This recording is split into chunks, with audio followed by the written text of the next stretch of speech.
Hello friends, नमस्कार। मैं जयवीर बिष्ट आप सभी का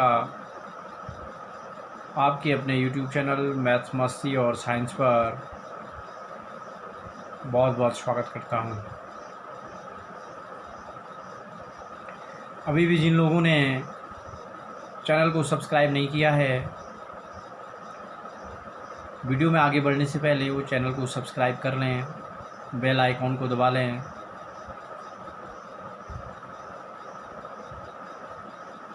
और साथ ही साथ जिन लोगों ने अभी इससे पिछली वीडियो नहीं देखी है, प्रश्नावली 3.2 की और इस पाठ से संबंधित निर्देशांक ज्यामिति से संबंधित जो भी हमारे पास परिभाषाएं हैं और कार्तीय तल में चतुर्थांश हैं, किस तरह से चतुर्थांशों को जानते हैं, किस तरह से चिन्हों का प्रयोग किया जाता है, अगर ये नहीं देखा है तो इस वीडियो को देख लेंगे।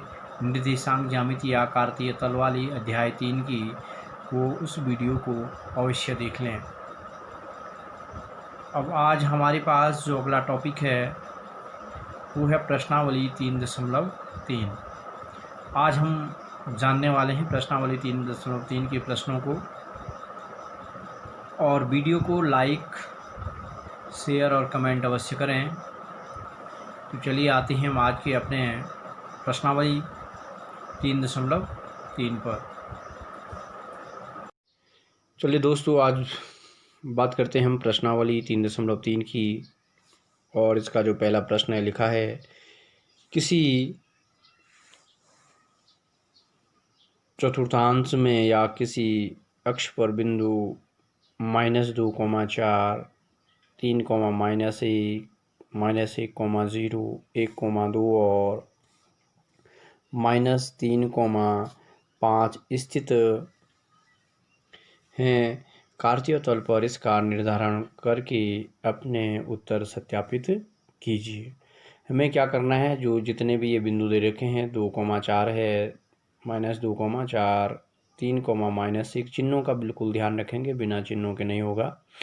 -1,0, 1,2 और 3, -5 कौन से चतुर्थांश में और कौन से अक्ष पर स्थित होंगे, ये हमें अभी हल करके बताना है। ठीक है, तो आइए इसके लिए हम सबसे पहले एक ग्राफ पेपर ले लेंगे।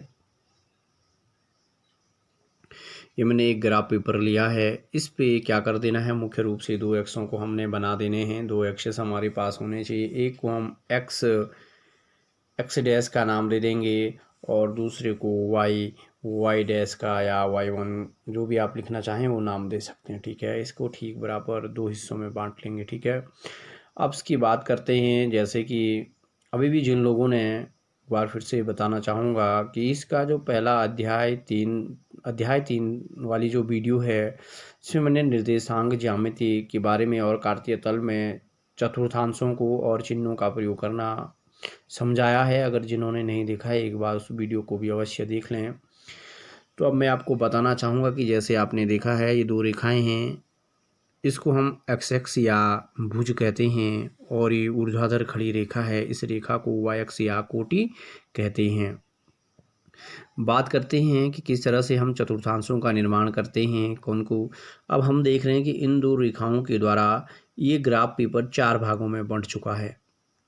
4 भागों में दिख रहा, एक इस रेखा और इस रेखा के बीच में, एक इस रेखा और इस रेखा के बीच में, एक इस रेखा और इस रेखा के बीच में, और एक इस रेखा और इस रेखा के बीच में।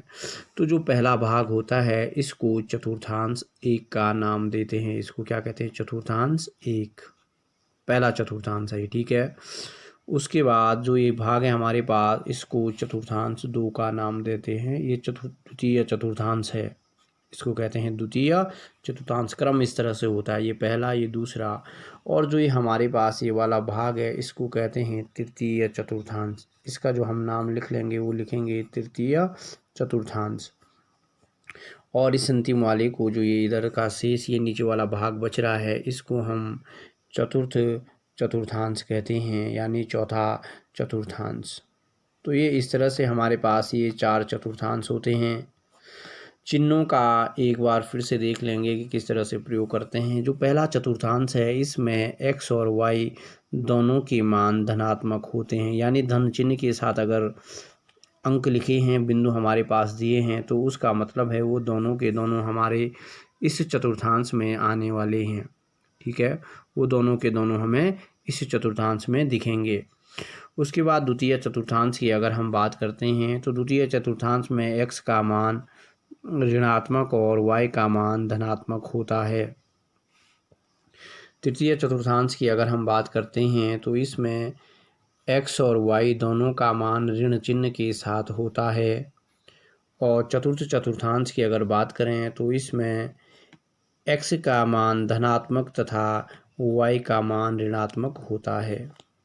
ठीक है, अब क्या करते हैं, इस पे आते हैं, आगे की तरफ बढ़ते हैं कि देखेंगे ये छोटे छोटे खाने हैं। ये यहाँ से यहाँ ये जो मोटी लाइनें दिख रही हैं ना, कुछ ये वाली और ऐसे ही खड़े में, तो ये हमारे ये बराबर 1 सेंटीमीटर के खाने होते। तो प्रत्येक सेंटीमीटर पे चाहे जिस भी तरफ जाएं एक नंबर लिख लेंगे, यानी संख्या रेखा बना लेंगे। 1, इस पे 2, इस पे 3, यहाँ पर 4, यहाँ पर 5, और अगर हमारे पास 5, 6 बड़ी संख्याएं भी, तो हम इन छोटे वाले खाने को लेके भी चल सकते हैं। ये हमारा 6 हो गया अंतिम वाला, यहाँ वाला। इसी तरह ऊपर की तरफ भी धनात्मक संख्याएं होती हैं। 1, यहाँ पे इस जगह पे 2, इस स्थान पे 3, ये इस स्थान पे 4, इस स्थान पे 5, इस स्थान पे 6। आगे की संख्याओं की आवश्यकता है तो लिख सकते हैं। अब ऐसे बात करते हैं इधर की नीचे की ओर अगर चलते हैं तो संख्या रेखा पर 0 से यहाँ 0 होगा, 0 से ऊपर धनात्मक, 0 से नीचे ऋणात्मक। तो ये ऋण 1, ठीक, यहाँ पे ऋण 2, बात करेंगे ऋण 3, ऋण 4, ऋण 5 और ऋण 6। ऐसे हम इधर को भी अगर क्षैतिज संख्या रेखा जो इस प्रकार की, तो 0 से इधर धनात्मक दाएं तरफ और बाएं तरफ ऋणात्मक। तो ऋण 1, यहाँ पे ऋण 2 जो मोटी रेखा है, ठीक है, यहाँ पे ये वाली पे ऋण 3, ये ऋण 4, यहाँ पे ऋण 5 और यहाँ पे ऋण 6। अब हमने ये क्या कर लिया, चतुर्थांश का निर्माण हो गया। एक निर्देशांक कार्तीय तल का हमारे पास क्या हो गया, निर्माण हो गया। इसको कहते हैं कार्तीय तल।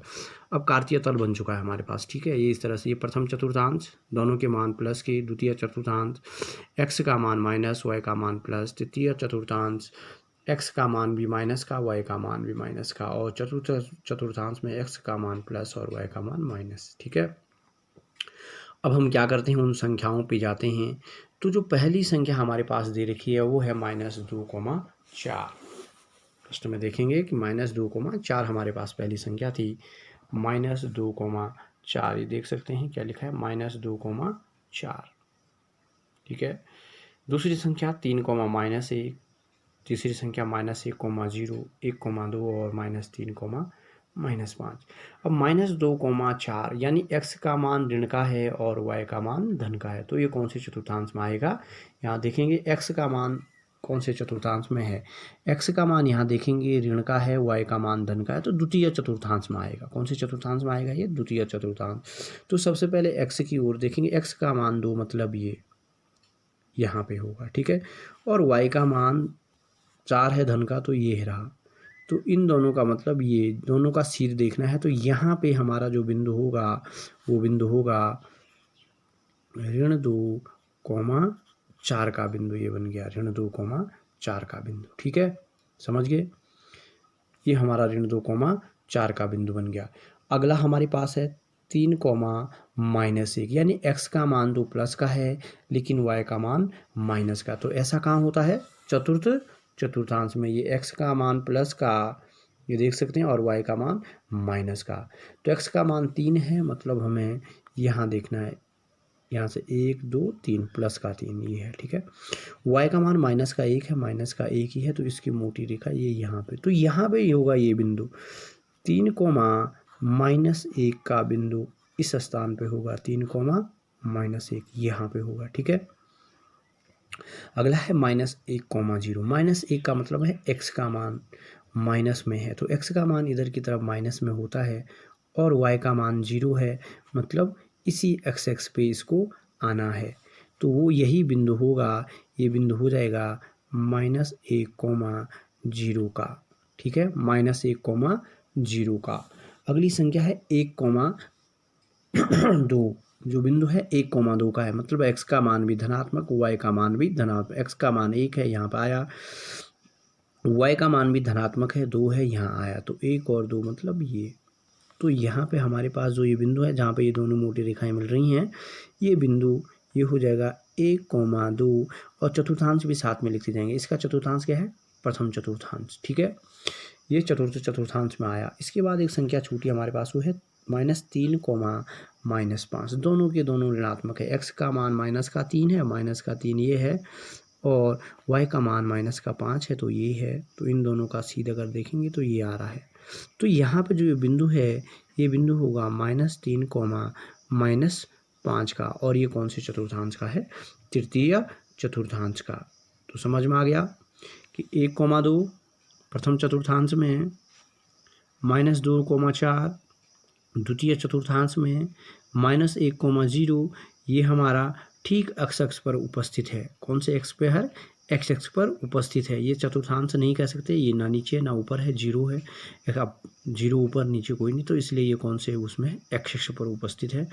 उसके बाद -3, -5 तृतीय चतुर्थांश में। फिर बात करते हैं 3, -1, तो ये हमारा चतुर्थ चतुर्थांश में है। समझिए, तो इस तरह से हमने प्रश्न नंबर 1 को हल किया है। अब आते हैं प्रश्न नंबर 2 पर। अब देखेंगे प्रश्न नंबर 2 लिखा है, अक्षों पर दूरी का उपयुक्त एकक लेकर नीचे सारणी में दिए गए बिंदुओं को तल पर आलेखित कीजिए। यानी हमें इसको अब ग्राफ पे फिर से इनको दर्शाना है। x और y के मान दिए, x का मान -2, y का मान 8, ये एक बिंदु होगा, ठीक है। x का मान -1, y का मान 7, ये दूसरा बिंदु होगा। ये ऐसे में ये बिंदु ही होंगे, ठीक है। इन बिंदुओं को प्रदर्शित करना है हमें संख्या रेखा पर। वही हम एकक मान लेंगे कि 1 सेंटीमीटर बराबर, यानी ये x का जो मान है 1-1 सेंटीमीटर का गैप लेके इनको कर लेंगे। तो आते हैं ग्राफ पे, देखेंगे कि ग्राफ पेपर यहाँ पे लिया गया है और ये हमारा x डैश और ये y डैश है। संख्याएं ऊपर की तरफ 1 2 3 4 5 6 7 8 तक हैं। इधर की तरफ 1 2 3 4 5 6, ऋण 1 ऋण 2 ऋण 3 ऋण 4 ऋण 5 और ऋण 6। नीचे की तरफ ऋण 1 ऋण 2 ऋण 3 ऋण 4 ऋण 5 ऋण 6। पहली जो संख्या हमें साथ साथ में अपनी बुक में भी देख लेते रहेंगे, हमें क्या प्रदर्शित करना है। तो पहली संख्या प्रदर्शित करनी है, जो पहला बिंदु है -2,8, -2 है x का मान, तो -2x का मान मतलब ये है -2x का मान, ठीक है। और y का मान है 8 प्लस का, तो 8 कहाँ है? ये, ठीक है। ग्राफ थोड़ा छोटा है, आप इससे बड़ा ग्राफ ले लेंगे ताकि आप 9-10 को भी ऊपर दर्शा सकें। तो ये 8 यहाँ पे हो गया और 2 यहाँ पे हो गया। -2,8 यानी इनका जो सीध है वो आएगा इस बिंदु पे, ये यहाँ पे। तो यहाँ पे जो है ये बिंदु हो गया -2,8 का, -2,8 का, ठीक है। अगली संख्या है -1,7। -1 का मतलब है x का मान -1 है, y का मान 7 है, तो ये है इसका सीध यहाँ पे और इसका भी ठीक सीध यहाँ पे, तो ये बिंदु हो जाएगा। ये बिंदु हमारा कौन सा है? -1,7 का, -1,7 का बिंदु हो गया ये। अब इसी तरह से अगली संख्या हमारे पास है 0,-1.5। 0 का मतलब है x का मान 0 है, तो यानी यहाँ पे 0 जिसका भी y का भी होगा तो मतलब वो यहीं पे है। और लेकिन y का मान दे रखा ऋण में, तो ऋण 1 तो ये है, लेकिन हमें क्या करना है? 1.5 करना है। 1.5 का मतलब 1 के लगभग 2.5 है। 2.5 मतलब 4 बार जोड़ेंगे तो 4 बराबर खाने। तो हमें क्या करना है? इसके बीच को 4 बराबर खानों में अगर हम बांट लेंगे तो 1 2 और ठीक इसके बीच, क्योंकि जो खाने हैं इसके बीच बराबर कितने खाने हैं, 10 खाने होते हैं ये, ठीक है। तो मतलब लगभग 2.5 खाना। तो जब हम ऋण 1 को दर्शाएंगे तो ये लगभग 1 2 और ठीक इस तीसरे वाले के बीच में लगभग यहाँ पे होगा, ठीक है। यहाँ पे जो बिंदु होगा वो होगा 0, ऋण 1.25, वो यहाँ पे हो जाएगा हमारा। इस बिंदु को हम देखेंगे तो 0,1.5 है वो इस बिंदु पे यहाँ पर आ जाएगा लगभग। उसके बाद है 1,3। 1,3 का मतलब है x का मान 1 है, धन का 1 है, ये हो गया, और y का मान भी धन का 3 है, तो ये हो गया। इन दोनों का जो सीध है वो यहाँ पे आ रहा है, तो यहाँ पे क्या हो जाएगा, इस बिंदु की अगर हम बात करेंगे तो यहाँ पे आ जाएगा 1,3, ठीक है। अगला बिंदु जो हमें दर्शाना है 3,1। x का मान तो धनात्मक है लेकिन y का मान ऋणात्मक। x का मान धनात्मक मतलब इसी रेखा पे होगा, 3 है ये है। y का मान ऋण 1 है तो ऋण 1 ये है, तो यानी यहाँ पे, तो यहाँ पे जो ये हमारा बिंदु आएगा ये हो जाएगा 3,1। तो इस तरह से हमने प्रश्न नंबर 2 को भी हल कर लिया है। आप देख सकते हैं कि हमारे पास जो मान है -2,8 ये आया, -1,7 यहाँ पे है, ये बिंदु है। -2,8 का बिंदु ये है क्योंकि x की तरफ -2 ये रहा और y की तरफ 8 धन का ये रहा। दूसरा है -1,7, -1 यानी x का मान -1 इस वाली रेखा पे, y का मान 7 ये है इस रेखा पे, तो यहाँ पे इनका बिंदु होगा। इस तरह से हमने 1,3 किया। 1x का मान ये है, धन का 1, ये रेखा 1 है, और y का 3 का, तो यहाँ पे 1,3 का बिंदु हो जाएगा।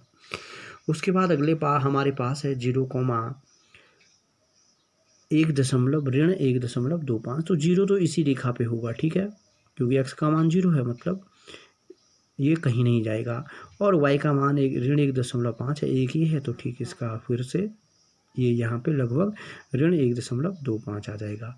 अगला है हमारे पास 3,1, तो 3 यानी x का मान धन का 3 और 1 का मान ऋण 1 ये है, तो ये मिलाएंगे तो ये बिंदु आया, तो ये हो गया 3,1 का।